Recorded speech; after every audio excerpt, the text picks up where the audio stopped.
Hello, everyone. Welcome to the St. Louis Art Museum's Art Speaks program. My name is Jessica Kennedy, and I'm the educator for adult learning at the museum. Before we begin, please familiarize yourself with the Q&A section located on your screen. Feel free to enter your questions at any time during the program, and we will choose a few to answer at the end. Also, there is live auto transcription available for this program. Please click the CC icon to activate or deactivate the subtitles. For today's talk, Textile Furnishings of Late Imperial China, we are joined by Lee Talbot, curator at the George Washington University Museum and the Textile Museum. Thanks so much for being here today, Lee. Thank you, Jessica, and many thanks to the St. Louis Art Museum for inviting me to take part in this Art Speaks series. On view now at the St. Louis Art Museum is the exhibition Chinese Silk Textiles of the Ming and Qing Dynasties. And of course, your exhibition includes clothing, but it also displays some spectacular furnishing fabrics, such as cushion and chair covers and altar frontals. So we'll be looking at some of these today, along with Ming and Qing textile furnishings from other museum collections. Of course, the Ming and Qing period, it covers a long span of time.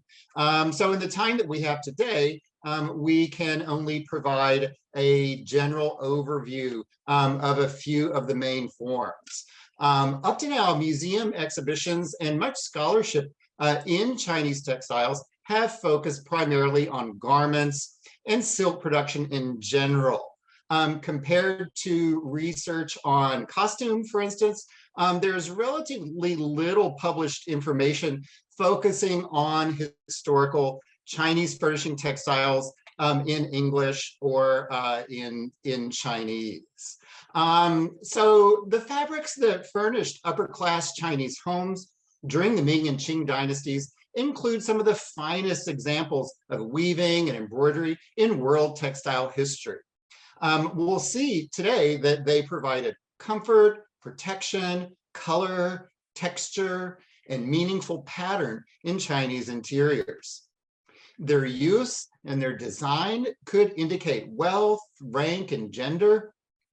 They could render living spaces appropriate for festivals, ceremonies, and the changing seasons. And they could imbue the living environment with formality and opulence. To shed light on how these textiles might have been used and perceived during the Ming and Qing, we'll be referencing some primary sources. The visual record, such as paintings and woodblock prints, and the written record, including fiction and nonfiction writings. Although these sources don't necessarily represent lived reality, illustrated novels, for instance, can provide a wealth of information. Here we see on the left a woodblock print illustration from the novel Jinping Mei, written in the 16th century and published in many subsequent editions. This story centers on a wealthy household during a time of great social and economic transformation in China.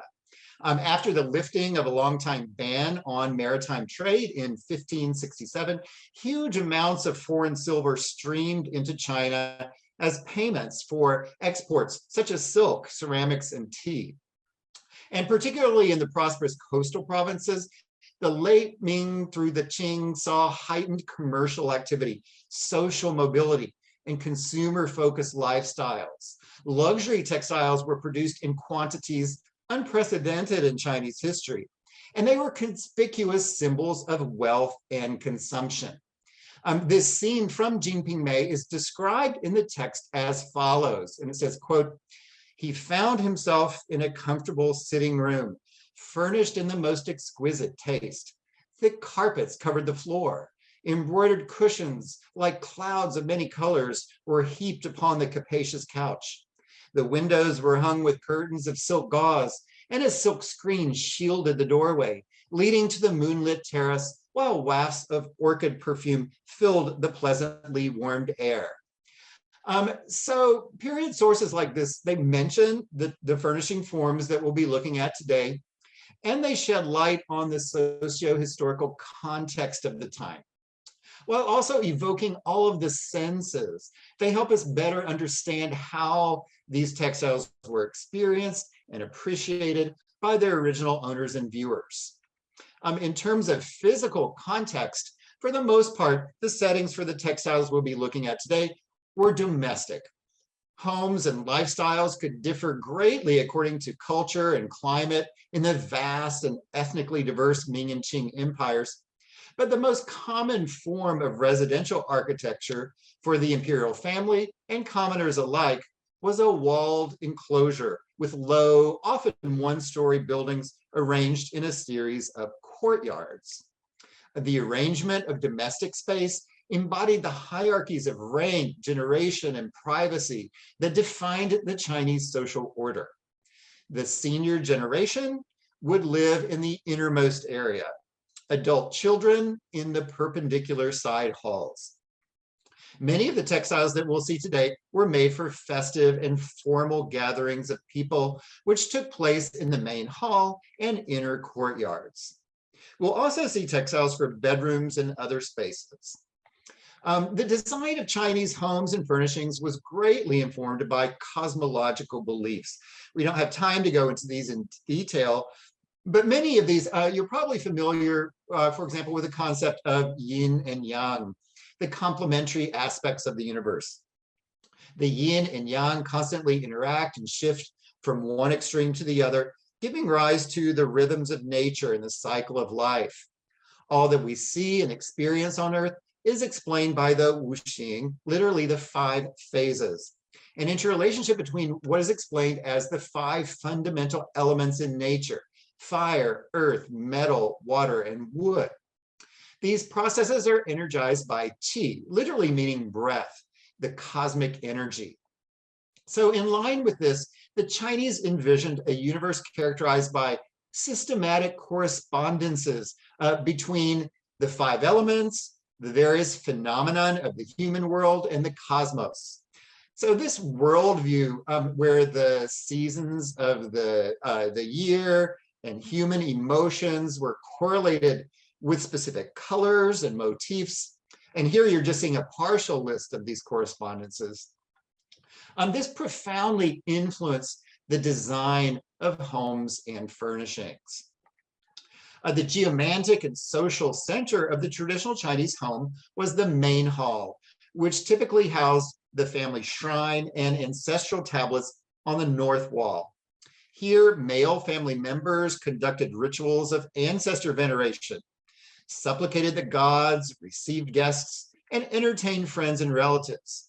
And here, families celebrated seasonal festivities, weddings, funerals, and other events that marked life transitions and the passage of time.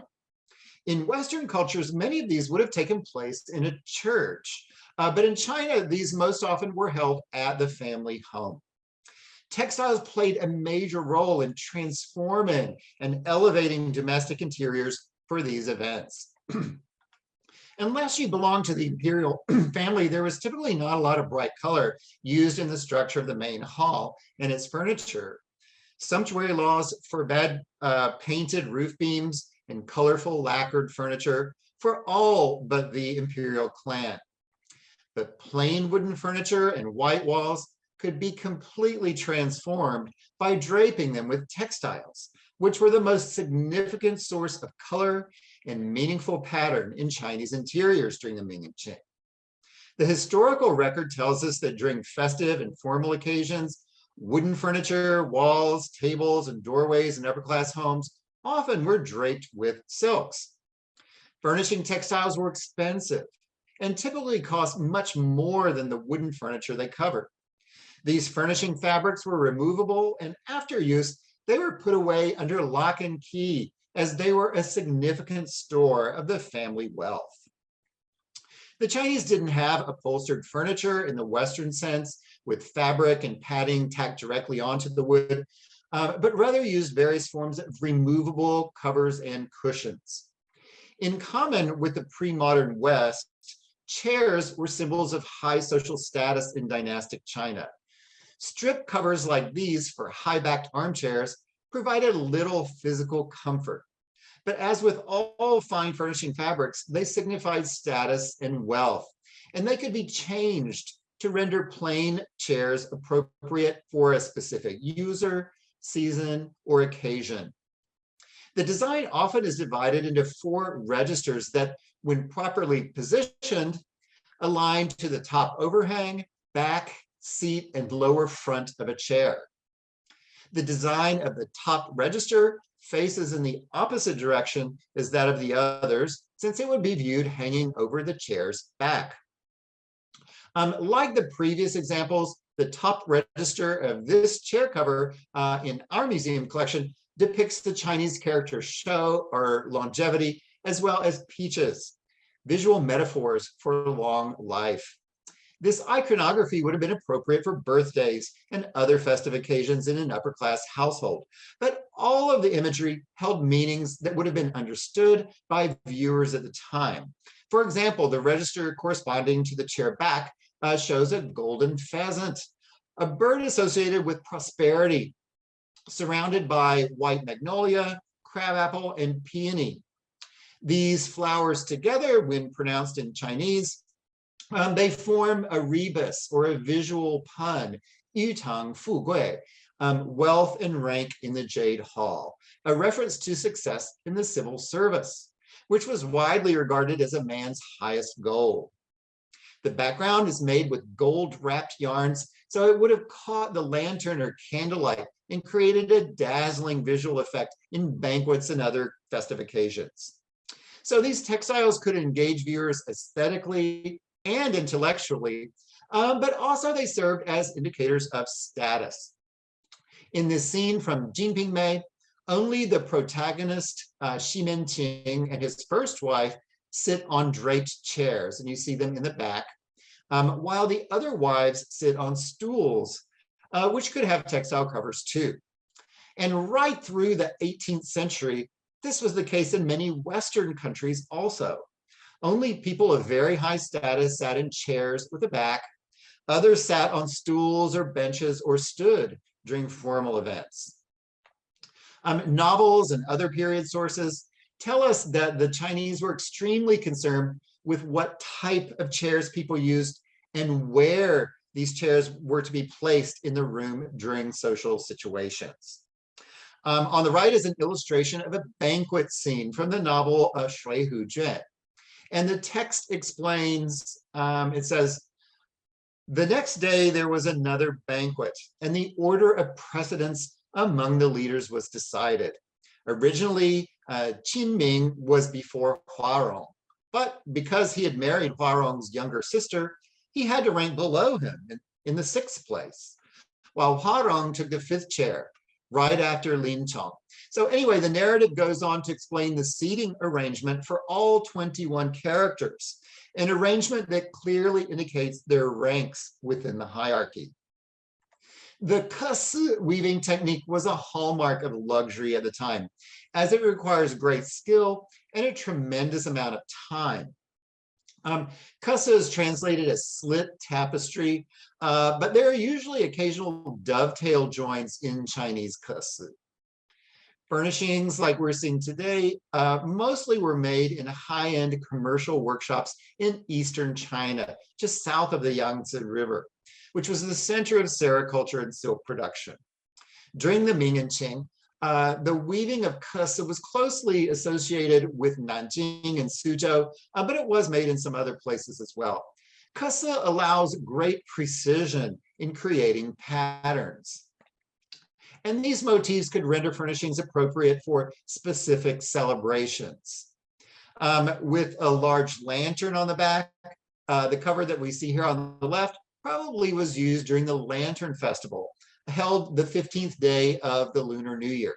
But lanterns were more generally associated with happy events, so this would have been appropriate for celebratory occasions in general. On the right is an illustration from Jinping Mei. The text tells us that for the Lantern Festival, the main hall was decorated with a large silk screen depicting a lantern. The annual round of festivals was linked to the seasonal and agricultural cycle. And for more than 2,000 years, Chinese writers have stressed the importance of using objects and iconography appropriate to the time of year. Given the correlative cosmological beliefs current at the time, the display of seasonally appropriate motifs was seen as encouraging and positively influencing seasonal progression. Around the time of the winter solstice, people displayed imagery like we see here. At this time of year, the yang begins to gain ascendancy over the yin. And that was seen as a good thing, something to encourage. In Chinese, yang is also the word for sheep or goats. Here we see two goats and a sheep. So 3 yang or san yang, a sun, taiyang in Chinese. And this forms the rebus san yang kai tai. 3 yang open the tai. And tai, it refers to the hexagram of the I Ching, the classical divination text associated with the onset of spring. Period sources tell us that furnishing textiles such as chair and table covers also seem to have been used widely by high officials in the government bureaucracy, where they emphasize the user's rank and status. On the left, a detail of a hand scroll by Choying illustrates a silk-draped chair and table being used by a scholar official carrying out his public duties. The woodblock print illustration on the right shows a woman submitting a petition before a magistrate who sits on a covered chair at a draped table. Ming Qi, or ceramic burial goods, also attest to this usage. The tomb of the 17th century general Wu Liuqi included ceramic models of a draped chair and table as part of a miniature audience chamber. The color and patterns of these chair covers would have rendered them appropriate for use by Ming Dynasty officials, but it's unlikely that they're created for them exclusively. Throughout the visual landscape of the Ming and Qing Imperial court, from palace architecture to ceramics, lacquerware, and the so-called dragon robes worn by officials, there was iconography like we see on these chair covers, with a dragon flying amid celestial clouds above a mountain and waves.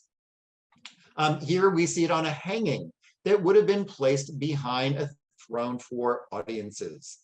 This composition visually communicated the concept of the emperor, equated with a dragon as an intermediary between heaven and earth. The number of dragons, the number of claws on the dragons, all communicated rank. The emperor was entitled to 9 dragons. Here we see 5, which would have been appropriate for a close relation, such as the prince that we see on the right. The emperor's rule was carried out by an imperial bureaucracy. And the bureaucracy too had visual symbols that communicated rank. On the top registers of these covers, we see cranes flying against multicolored clouds, which is imagery we see on the rank badges worn by Ming court officials. For the pair of chair covers on the right from the St. Louis collection, and I will flip the top 2 registers, I will flip over, and here we see them as they would have been viewed when in use. And alongside on the right, you see a Ming rank badge. So these badges were attached to the front and back of an official's robe. The egret we see here identified the wearer as a 6th rank civil official. Cranes, like we see on the chair covers above, were worn by 1st rank civil officials. But cranes also had many other auspicious connotations. They symbolized more generally career success and longevity, and so they were a commonly evoked motif. In Chinese cosmology, the color red is correlated with the human emotion of happiness. So it's often used in objects made for joyous occasions. But red also correlated with the element fire, which was the dynastic element of the Ming. The Qing adopted water as their element, which was correlated with dark blue. So red typically was avoided in imperial and official contexts with this type of iconography. Luxury textiles that were no longer politically correct or fashionable often were traded or given as diplomatic gifts to neighboring states or donated to temples. This jacket was constructed in Tibet, at least in part, from what was likely a chair cover similar to the examples we just saw. On the right is a cover in a private collection with an almost identical design as the one used for the jacket. The chair covers we've seen so far are made in the kasi technique, but this one is finely embroidered in counted stitch on gauze. Neither kasi nor embroidery are a practical choice for seating. They don't hold up well with use, but these were common patterning techniques for luxury furnishings. On these examples, the predominant color is yellow, which was ostensibly reserved for imperial use. Cosmology associated the color yellow with the earth and the center. And since the emperor was the ruler and the center of the earth, yellow was his prerogative. We've seen that elaborately patterned chair covers were used in family celebrations and in official settings, but they were also used in religious contexts. Some of the iconography on the seat of these examples sometimes is associated with Buddhism and Taoism. And also the length of these is not typical. These would have been quite long for a standard Chinese chair cover of this period. So perhaps they were used as a special seat in some imperially sponsored rite or temple. We see a lot of different names for seat covers just in the Jinping Mei, the novel, for instance, which was written in the second half of the 16th century. Here are just a few of them. And, you know, they can translate roughly as like seating mat, chair seat, chair mat, chair cushion. We don't always know exactly what form they're referring to in the text. In the Qing dynasty, these rectangular chair covers often were called yida, and later they were sometimes called yidian. Nomenclature is a challenge of textile studies in general, and not just in China. 17th and 18th century textile inventories in English, for instance, can be quite difficult to decipher, as terms for textile techniques and forms differ greatly over time and place. We do know that the Ming and Qing Chinese used a number of different seating forms, chairs, thrones, couches, and each of these had accompanying textiles. Here we see the Qianlong Emperor on a throne sitting on a silk cushion.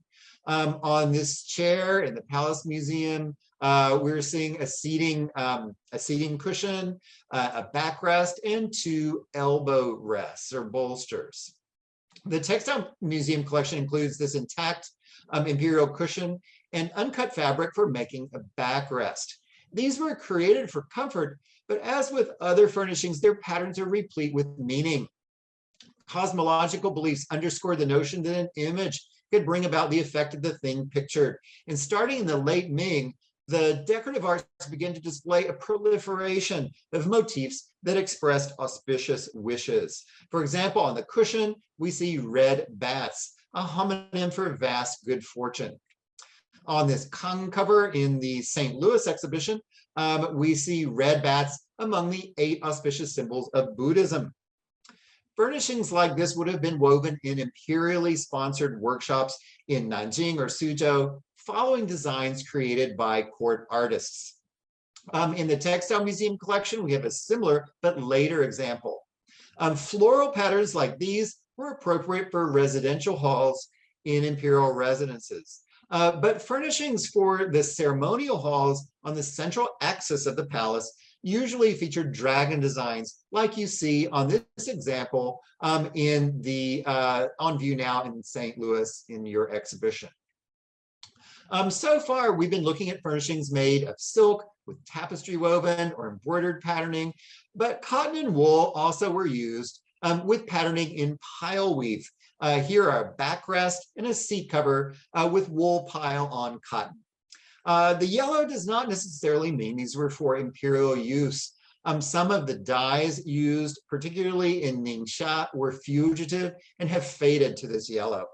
The red border on the back cushion is a woolen broadcloth from Tibet. The Zhang Wu Zhi 17th century text that we'll be talking about a little bit more by the literatist Wen Zhenheng praised colorfully this colorful Tibetan wool particularly for bedding. Here we see another example of seat covers, one with wool pile and one with a silk pile. The one on the left shows a single egret.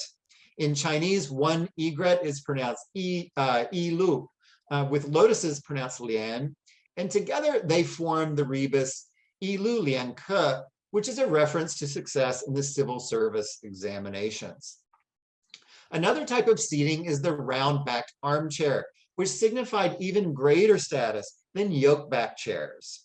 Round-backed armchairs were draped with covers wider than the strips used on the square-backed chairs. Unfortunately, I don't know of any extant Ming or Qing textiles that can be definitively identified as covers for round-backed armchairs. Not as many of these chairs were manufactured as the straight-back type, so fewer covers for them would have been made. The large dimensions of these covers would have rendered them appropriate for multiple uses, and when they became worn, they likely were recycled for other functions. For the most part, the furnishing fabrics that we've been looking at today have not been cut or altered for other uses. Their original function is readily apparent. But many fragments, like we see here on the right, could at least at some point in their lives have served as coverings for chairs, couches, and tables. Brocades like this and the thick compound weaves were sturdier than tapestry woven and embroidered textiles. So while they were enormously expensive, these would have been more practical for use as furnishings. In this illustration from Jinping Mei, and in the previous painting, we see tables with covers on the top. But covers like this, wrapped around the front and sometimes sides of a table. They didn't cover the top. Of course, there was a practical reason for this. You don't get food stains or candle wax on the phenomenally expensive textiles, like this embroidered example at the bottom in the St. Louis collection. Whereas chair covers would have been difficult to see when in use, table covers remained in full view and served as dramatic focal points during ceremonial and festive occasions. Tables used on a daily basis for reading, writing, and sewing and such quotidian activities could be transformed into an altar or a festive banqueting table simply by draping it with a silk cover. Here are a couple of images showing table skirts and frontals being used on festive occasions. In both of these, men are feasting and watching a performance, a puppet show on the left, a musician on the right. And then let's look at the right-hand image with a couple of other related ones. On the left, in the middle, we see the women are watching the entertainment from behind a partition, probably bamboo or gauze screen, because males from outside the family were present. But on the right, the only male present is the head of household. So the women are seated in the main hall together for a festive meal at a draped table. Table covers could be made in matching sets. In chapter 17 of the 18th century novel Hong Lo Mang, or Dream of Red Chambers, when two characters are discussing the furnishing of a new addition to the home, one looks at a list of the items that have been ordered and says, oh, chair covers, table frontals, balances, tablecloths, 1,200 of each are needed. Of course, this is fiction, and the large quantity is intended to signify the family's wealth and extravagance. But we know that wealthy household would have many of these for entertaining. These two from the Met collection show garden scenes, one decorated with autumn plants and the other with winter flowers. So they likely are from a set showing the 4 seasons. Inscriptions on the front and back of this example say that it was purchased in 1804 for the shrine of a fraternal association for 3 ounces of silver. And anyone caught using it privately would be fined 3 ounces of silver. In this painting on the right, we see that the merchants of Suzhou have set up draped tables in front of their establishments to welcome the Kangxi emperor. On this example, on view now in St. Louis, the Shuangxi, the double joy pattern, tells us that it would have been used for wedding celebrations. Silk velvet, like we see here, was a prized luxury material that also created great visual interest with texture and light reflectivity. Motifs could render these appropriate for a particular occasion, like we see here, wedding, or a particular part of the home. Here, the motif of phoenixes among peonies symbolizes women of high rank. So this would have been particularly appropriate for use in the women's quarters. We also see phoenixes on these silk hangings with a yellow background and fine workmanship indicating imperial provenance. Phoenixes are a mythical bird said to appear in times of peace and prosperity. By the Ming, phoenixes had come to symbolize the empress, and by extension, the yin or female force of the universe. On each panel, we see groupings of 5, which could refer to the 5 cardinal relationships in Confucianism. So, like the other furnishing forms we've seen, hangings played an aesthetic and symbolic as well as roles, as well as practical roles in the Chinese living environment. Hangings on walls could provide insulation, and suspended vertically across rooms, they could divide interior space. Colorful textiles such as this were supreme symbols of wealth. Poems dating to as early as the Han Dynasty, which was roughly contemporaneous with the Roman Empire, refer to the draping of walls and interior architectural features with silks, a practice that seems to have epitomized the luxurious lifestyle. The Xi Jingfu, the Western Metropolis Rhapsody from the Han Dynasty states, the bright sunshine lodge was especially grand. Its rooms did not show their timbers. Its walls did not reveal their shapes. The beams were strung with intricate embroidery. The walls were wrapped with blue silk cords. Ming and Qing literature often employs the image of sumptuous curtains, hangings, and screens to evoke a sense of opulence and sensory enjoyment. The text of the Jinping Mei includes numerous poems and song lyrics that are inserted into the narrative to set the tone for a particular scene, and those used in conjunction with episodes involving festive occasions and romantic escapades often refer to decorative silks. So, for example, a scene in chapter 11, you see an illustration on the right here. Xi Qing and his friends are entertained at a pleasure house, and it includes this poem. Inside glass goblets, the amber fluid is rich. From the press, wine drips in pearls of red. Frying dragons and roasting phoenixes weep jade fat. Silk screens and embroidered curtains contain the perfumed air. Blow dragon flutes, let white teeth sing, slender waists dance. As I mentioned, for non-imperial residences, the structures were not brightly colored. They had plain wooden surfaces, white walls, and dark tile floors. Particularly from the late Ming, we see a strong interest in bright colors and rich surfaces in all of the objects that furnish the elite interiors. A hanging such as this, with its large size, dramatic juxtapositions of bright colors, would have been a commanding presence in these interiors and would have been part of a visual landscape in which textiles or the evocation of textiles played a crucial role. For example, lanterns were necessities that could be decorative features, and for lavish entertainments, some writers note the size of an event by the number of lanterns used. The panels typically were made primarily of paper or delicate silk gauze and rarely survive even from recent periods. But here on the right, we see them copied in porcelain with the design of the frame originating in silk brocades. Vases of flowers might be wrapped in textiles for special events or for presentation to a host upon arriving. On the left, we see a painting of a textile wrapped vase, and on the right, a wrapped vase rendered in colorful enamel.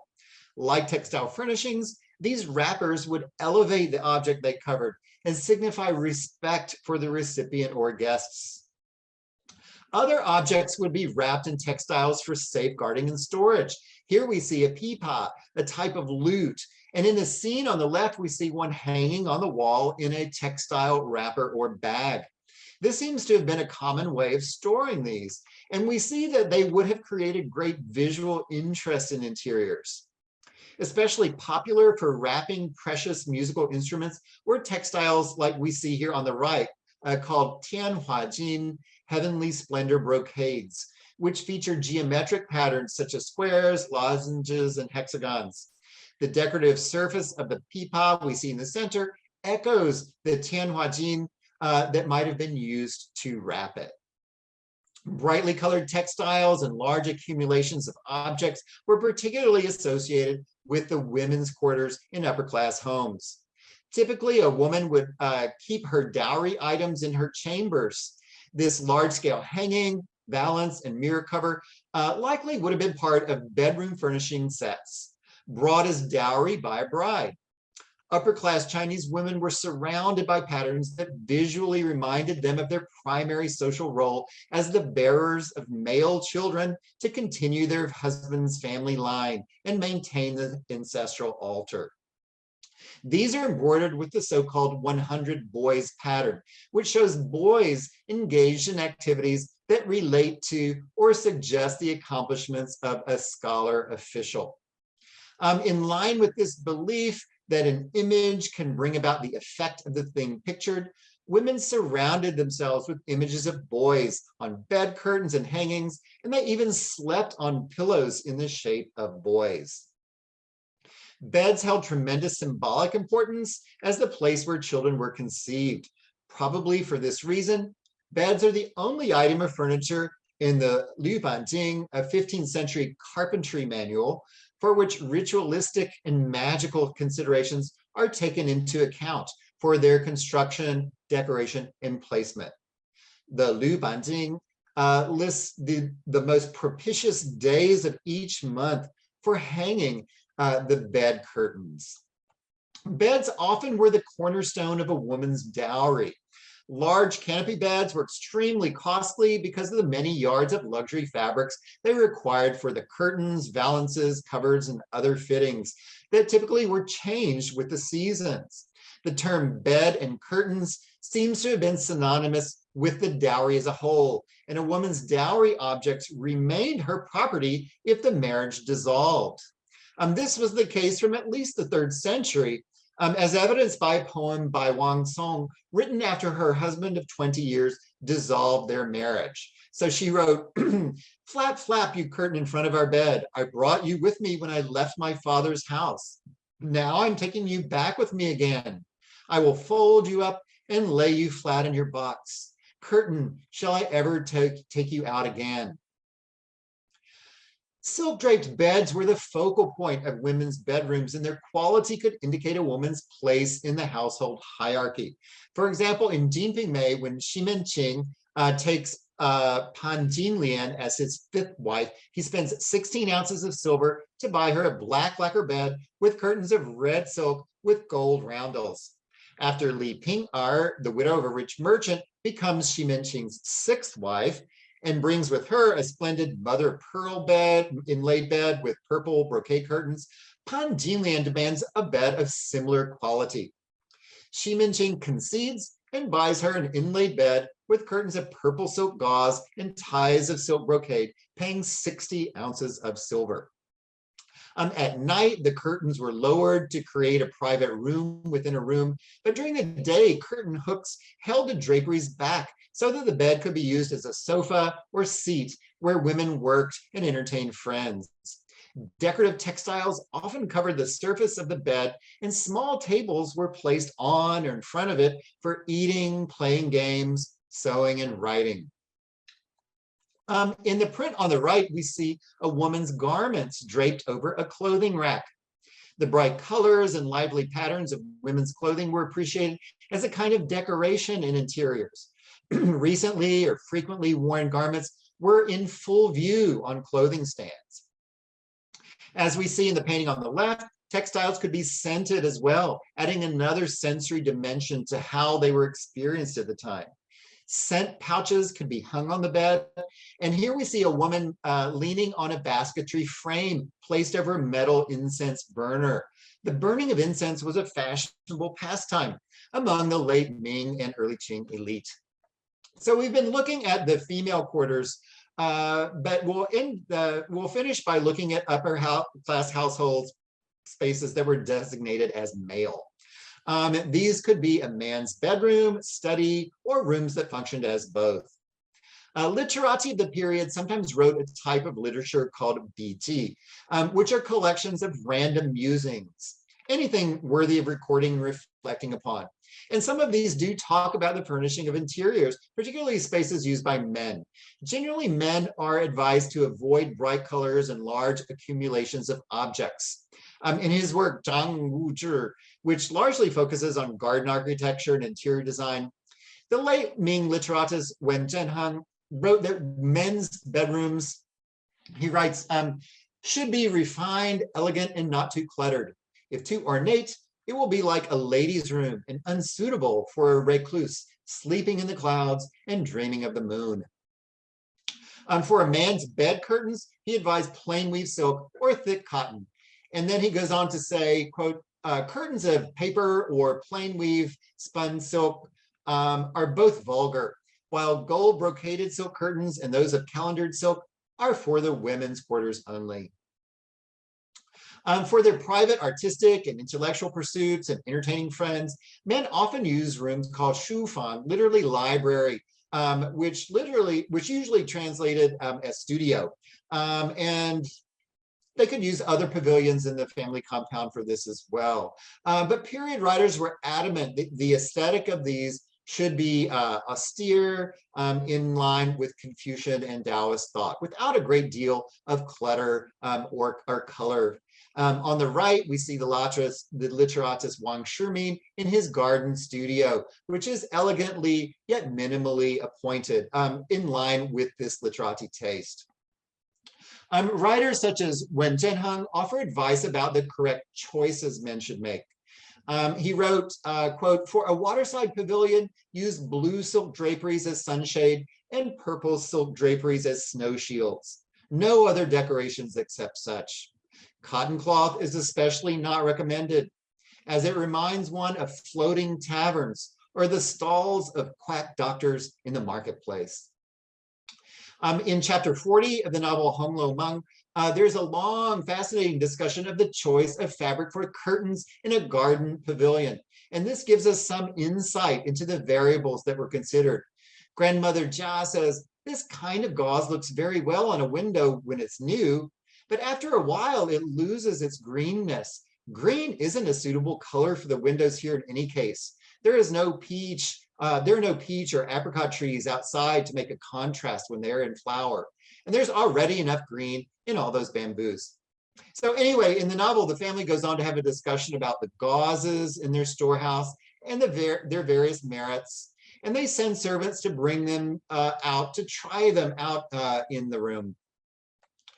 When Zhenheng and other male writers praise textiles such as antique style brocades, banana cloth, these were viewed as appropriate for man's quarters. And while they typically recommended austerity and concentrating attention on well-chosen paintings, calligraphy, and antiques, rather than showy displays, the degree to which upper-class men conformed to this varied between individuals. For example, in this painting, the Confucian scholar Jiang Fan is depicted with furnishings that Wen Zhenheng likely would have found to be overly ornate, such as the intricately carved table and rootwood couch. And the couch is draped with what is likely a pile carpet. And with this, we turn to the last group of furnishings that we'll be looking at today. In Ming and Qing China, as in the West at the time, pile carpets were extremely costly, and they are often used, as we see here, draped on seating furniture and on tables, and as well as on the floor. Fine velvet carpets like this were reserved for special occasions. They could be used on the kang, the heated seating platforms, or on the floor for important visitors. For this illustration in Jinping Mei, the text reads, the forcing girls went back into the interior to supply musical accompaniment. Brocaded rugs and embroidered carpets were laid down on the reception hall, whereas amid the fragrance of orchid and musk, conducted on their way by the forcing girls, the women made their appearance. On this carpet, we see 9 5-clawed dragons surrounded by clouds, framed by borders that we saw early on these imperial textiles. And this belongs to a group of rugs similarly made with these backgrounds flat woven in metallic yarns in a warp wrapping technique, and with inscriptions naming specific areas of the imperial palace. The inscription on the top of this one reads, "Made for use in the palace of peaceful longevity." The imperial attribution of these carpets is uncertain, and no one really has determined the place of manufacture. But we do know that the Qing emperors commissioned many thousands of carpets. These were made in state-sponsored workshops in Ningxia, Gansu, and Xinjiang, but some were produced in Beijing, and we know that artisans were sent from Xinjiang to the Beijing area to teach carpet weaving. Weavers in Xinjiang have been making carpets for millennia. On the right are 2 Han Dynasty carpet fragments in our museum collection. And these have been traded into interior China to Eastern China for many centuries. Xinjiang carpets often combine patterns originating in China with motifs and color schemes found in Central Asian rug design. Whereas weavers in Ningxia in northwestern China typically appealed very directly to Chinese tastes and incorporated motifs and designs that we see also in Chinese porcelains, wood carving, and other decorative arts. As I mentioned before, dyes are often very fugitive. For this, the only dyes that remain intact are the indigo blues. The background, which now is yellow, probably originally was red. We can see how large carpets were not used every day. They were brought out for special occasions, like we see here, when they're transforming the courtyard of a home for a Taoist ritual. But they could be used in other areas. And particularly, we see them used in wintertime. And just one final quote, the 17th century scholar, painter Mao Bijiang, he recalls his studio. On winter nights, in a small chamber with curtains falling down on 4 sides, carpets spread one over the other, we used to gather a few incense burners with ashes glowing like melted gold. Alas, both the fragrant smell and my concubine have disappeared with the clouds. So in conclusion, today we've seen that furnishing fabrics were made and used to fulfill various practical, aesthetic, cultural, and social functions. Furnishing textiles could increase physical comfort by softening and warming living spaces, protecting from natural elements, and insulating from contact with coarser materials. By extension, furnishing fabrics also seem to have functioned on the level of psychological comfort. By separating humans from the baser elements of their environment, these textiles confirmed humankind's higher nature and rendered living spaces suitable for loftier social and spiritual activities. In Chinese thought, the use of textiles distinguished humans from beasts. The legendary Yellow Emperor's introduction of woven silk and hemp to replace animal skins and feathers was perceived as a major landmark in the civilizing process. Furnishing fabrics seem to have been viewed as capable of civilizing the living environment, ennobling their owners, and elevating the activities for which they're used. The prominence of textiles in religious ritual, their wide association with those in positions of political authority, provide a clear indication of the psychological importance attached to furnishing fabrics. The enveloping of beds with hangings and coverings seems to have ritualized conception, childbirth, and the physical renewal of sleep, and raised these activities above the level of animal instinct. Similarly, the use of table covers civilized the carnal activity of eating and elevated dining above other uses of multifunctional tables. So in Ming and Qing China, the built environment and furnishing textiles were carefully designed to frame and locate the individual correctly within the social and cosmological order.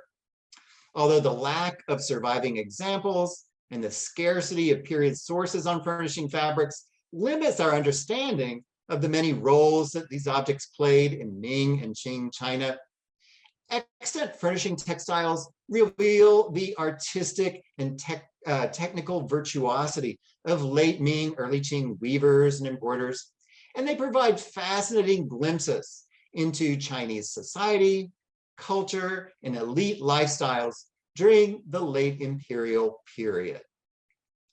So thank you very much for your attention. Thank you so much, Lee. That was fantastic. 1 second, let me adjust this here. We do actually have a couple of questions. We have a little bit of time for some questions here, but those were beautiful and also just, I mean, so much information, phenomenally interesting. And we have someone here who's saying thank you for a very interesting presentation. So someone has asked, and actually these were some questions that I was thinking of too, wondering if you could speak a little bit more about the artisans who created these. So you did mention an Imperial workshop for those, but wondering if, you know, who made them? Were they men, women, mass produced and then purchased, or were they made for specific pieces of furniture? Those kinds of things. All of the above. Okay. What we were looking at today were really the top of the line. And that tends to be what survived, you know, it's what people took care of.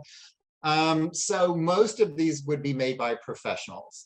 And for silk, most of these workshops, like I mentioned, like Nanjing, Suzhou, Hangzhou, this area south of the Yangtze River was really the center of silk production, but it's also where we see a lot of these being made. So some of these workshops were imperially sponsored, so meaning that they were required to produce a certain amount on orders for the for imperial consumption, and then others would be commissioned by wealthy people for furnishing their own homes and such. In terms of the weavers, of course, it takes a lot of skill to do this, so people would be highly trained. Some of them would have, you know, permanent employment. We do find, you know, records, for example, of weavers like meeting at a certain bridge every day. And so the workshops, when they, oh gosh, we need, you know, extra hands, they would go and, you know, bring in weavers by the day as needed. So that does sometimes happen. We don't have lots of records of their names, but when we do, we see that there are men and women working on it. It's mostly men. I mean, for the most part, in these workshops where you see men like leaving their home and going to a workshop to work for the day and then coming back home, that's very often associated, you know, with a men's work, but not necessarily, you know, there were women who were involved in that as well. And there were some workshops, smaller workshops around the palace in Beijing as well. And so there could be some of the weaving done there.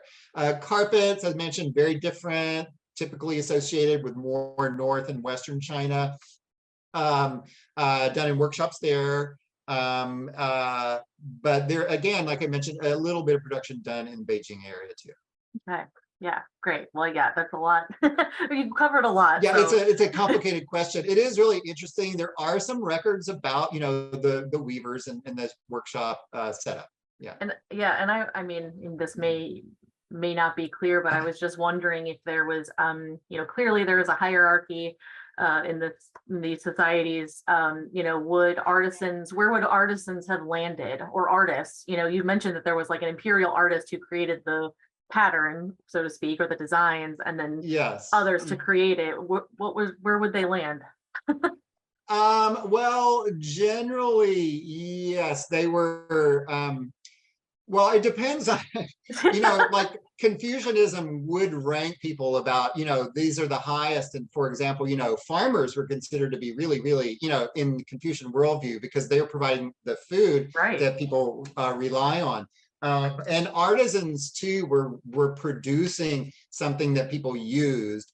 So in the Confucian worldview, they were seen as higher than, say, merchants, because Yeah. merchants weren't producing anything. They were just, things were just changing hands. But in reality, merchants made a lot of money, and Right. the farmers and artisans often were not that well paid. Right. So there could be some respect that went along with your skill.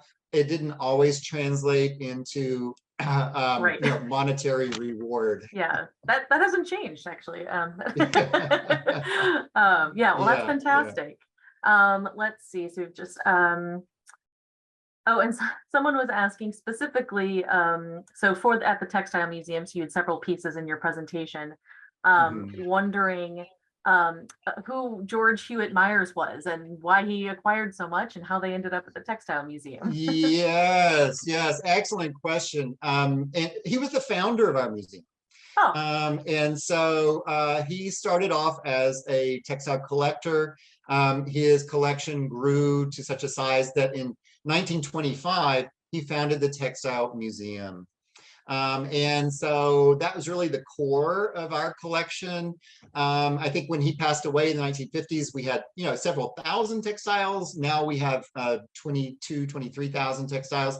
oh, But still, he provided a really fantastic core. And he was collecting at a time that you could get really good Chinese textiles. The Qing dynasty fell in 1912. And so all of these imperial textiles no longer had, use. great. We have lots of stories of, impoverished princes and noblemen, selling off their textile Yeah, collections. And so they ended up going into the West in these first few decades of the 20th century. George Hewitt Myers, luckily for us at the Textile Museum, was buying at that time, and so that's how we ended up with them. yeah, that's some really good timing for sure. Yeah. Wonderful. And lastly, someone has asked about the textile that is behind you currently, wanting to Oh know well. about that. Well, we did in one of the slides I showed, and it was a woman's bedroom, and I showed a clothing rack, Hmm. and I said that they're frequently used clothing, or the clothing they might have just taken off, outer layers, they drape it over the clothing rack. And so your clothing can be on full view in your room, and it adds to the ambiance, to the color, Yeah. to the pattern. And so this is one of those very same clothing racks. But I don't use it for clothing. I just drape whatever, I usually seasonal. Yeah. So this is a late Qing Dynasty clothing rack. Behind me, I have a fairly new Chinese a damask, a green damask. And then actually I have a Japanese obi draped over it, but this is Yeah. an autumn look, sort of Yes. this, Yes. I absolutely. That was yeah, this clear. rust and dark green. Yeah, no, that is very clear, and that's a beautiful piece of furniture. Yeah, Thank and you. I love that idea though that we can, what won't work nowadays, like hang your suit up and say it's decor. you That's know, right. We just tend not to the not same. have that kind of colorful Yeah, attire, unfortunately, like yeah. we see in Imperial China. Right, Yeah. exactly. Well, thank you so very much. This has been fantastic. And I just hope that everyone, if you're in St. Louis, I hope that you're able to come into the museum and have the chance to visit the exhibition, Chinese Textiles of the Ming and Qing Dynasties. It's in the museum's McDonald Gallery, which is Gallery 100.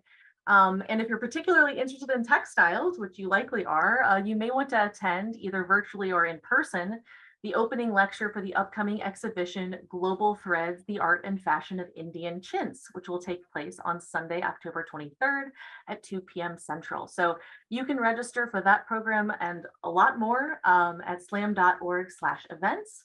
And I think that's it. Have a great day, everyone. Right. Thank you. Thank you.